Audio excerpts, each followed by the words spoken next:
a stone hits the water.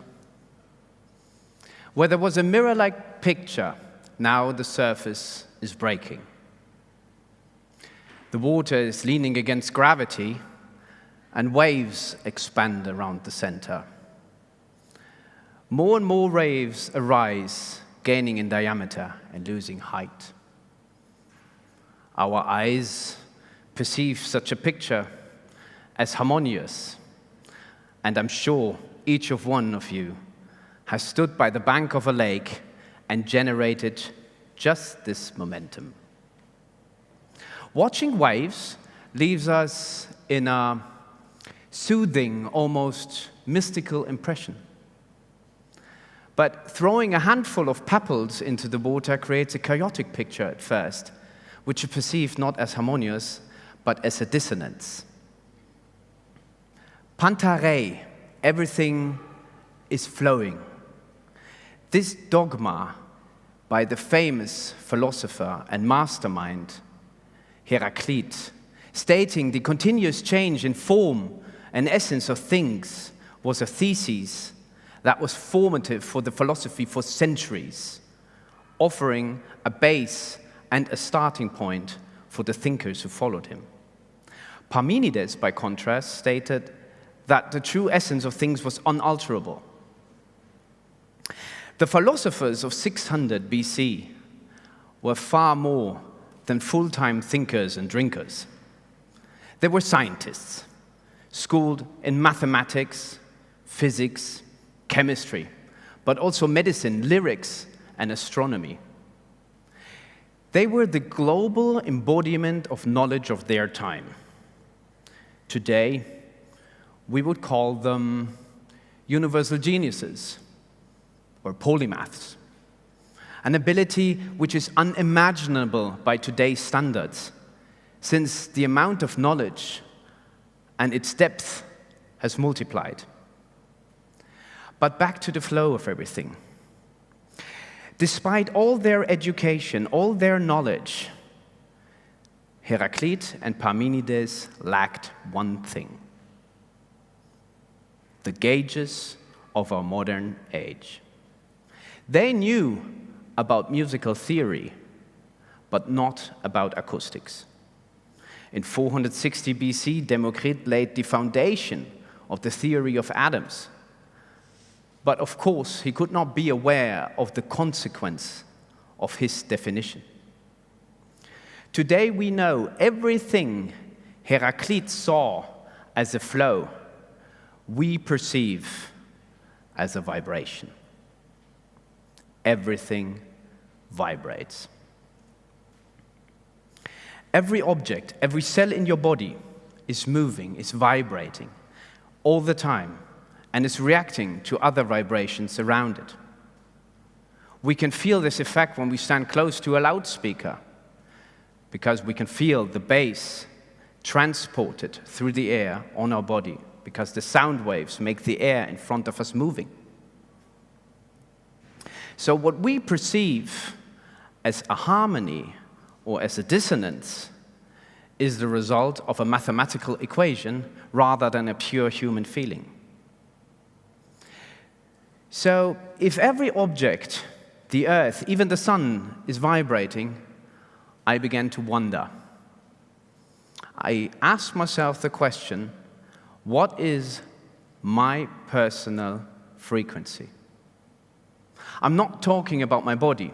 I'm talking about my character, my personality, my being. And like in harmonics, what other human beings, what individuals have the same frequency as I do? For all the scales, the medians, the microphones, we modern humans have probably lost the ability to listen to our inner selves. This effect had tremendous results throughout history. People who are sensitive to the resonance of others make use of its means and can be even a catalyst. This applies to great men like John F. Kennedy, Martin Luther King, or as well to the evilest demagogues like Adolf Hitler. They knew how to sense the resonance of others and use that for spreading their message. Each one of you knows the feeling of entering a room and meeting someone with whom there is an immediate understanding. An understanding that does not need many words. You can exchange information just with a few gestures. Other people we perceive as repulsive. Our instinct, our gut feeling tells us there's no way of reaching a consensus.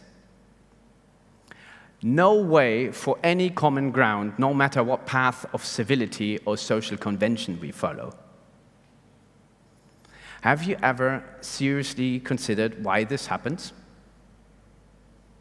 Have you ever tried to probe the phenomena of blind understanding and trust amongst people who barely know each other?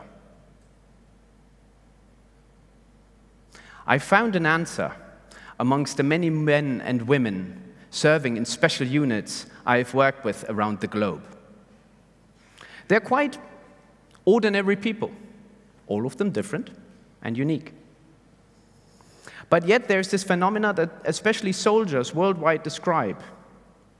Soldiers recognize and respect each other. One could argue this only applies to the same uniform, the same country, or the same set of values. But even political adversaries or former wartime enemies may meet with respect and at an eye level, outside their professional activity. Members of special units, furthermore, share the idea of forming an elite, of being the best in their profession. They share the same inner vibration, as different as they may be on an individual level. Let me give you just 2 examples out of my personal perspective, illustrating how people, human beings on an individual level, overcame the struggle of their historical situation by sensing the sameness in others. In 1914, the Great War broke out in Europe. At Christmas, British and German soldiers laying in opposing trenches, but all of them with a profound inner wish for peace and tranquility. So the next day, 100,000 soldiers participated in an unauthorized ceasefire. They got out of their trenches, exchanged gifts, and celebrated the birth of Christ. Declared political enemies played soccer together, ate chocolate, smoked, and fraternized. The next day, the fighting continued. Everyone for their own flag. In the following years, such a ceasefire was suppressed by the threat of enormous punishment, because war, in all its brutality, cannot, as a consequence, deal with soldiers who feel related to the other side.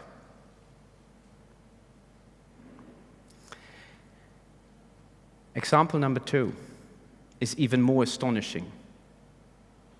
Franz was a flying ace. He has just stopped to refuel his plane and to get more ammunition, while his comrades were still in the air fighting. The British bombers were everywhere, buzzing through the air. When he looked up and saw a plane gliding over him, shrouded in smoke. He aborted his refueling, jumped into his airplane, and chased after the Brit. Shooting down that Royal Air Force plane would be the last shot down he would need on his way to the merits of the prestigious Knight's Cross. So Franz was very determined to complete his mission. But getting close to the plane, he was very surprised what he saw. Half of the tailgate was gone. There were huge holes in the hull of the plane, fires and smoke everywhere. Half of the airmen were dead. So he flew alongside the plane and looked into the cockpit. The British pilot desperately trying to reanimate his co-pilot while keeping the plane in the air. So Franz took his finger off the fire control, waved to the pilot, guided him over the English Channel and into safety. His inner code forbade him to shoot down an utterly defenseless adversary. This code applies even more from pilot to pilot. After the war, they met and became friends for life. So for today and your future life, I have only one wish to you all. Throughout human history, we observe waves of up and down in a seemingly never-ending rhythm. But once in a while, quite unexpected, a stone falls into the water. The unimpressive waves leave only a marginal effect on the whole. But when more stones drop, all in the same spot, the waves can change the course of events. So before using your seemingly strongest and sharpest instrument to analyze and to categorize another person, you should try resonance. Maybe your intellectual gauge is not able to measure what is essential. And before you notice, the other human being becomes, from a rival to an opponent, someone who is perceptive of homogeneity. This would be an important step for us all in this age to become a worldwide human family. Thank you.